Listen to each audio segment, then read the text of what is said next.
আসসালামু আলাইকুম রহমতুল্লাহি ওবারাকাতু।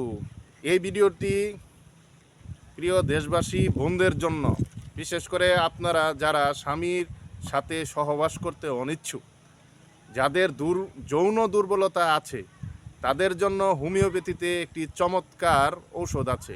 এই ঔষধটি আপনাদের আমি শেয়ার করব, বিশেষ পরামর্শ দিব। এই টিপসটা আপনারা গ্রহণ করবেন। যে হোমিওপ্যাথিতে ক্যান্থারিস মাদার নামক যে ওষুধটি আছে, এটি আপনারা 1 আউন্স পরিমাণ বাজার থেকে কিনে আনবেন। হাফ কাপ পানির সাথে 5 ফোঁটা করে দিনে 3 বার ভাত খাওয়ার পর আপনারা খাবেন। ইনশাল্লাহ আপনাদের ভেতরে যে যৌন চাহিদা বা স্বামীর প্রতি যে আকাঙ্ক্ষা কামনা, এটি ইচ্ছা থাকে না, ছিল না পূর্বে, এটি থাকবে না। খুব আনন্দ পাবেন এবং ইনশাল্লাহ এখান থেকে আপনার স্পার্ম বৃদ্ধি পাবে এবং একটি ভালো সন্তান আশা করতে পারেন আপনি। আপনাদের এই ভিডিওটি যদি ভালো লেগে থাকে সকলের মাঝে শেয়ার করে দিবেন, লাইক করবেন। আসসালামু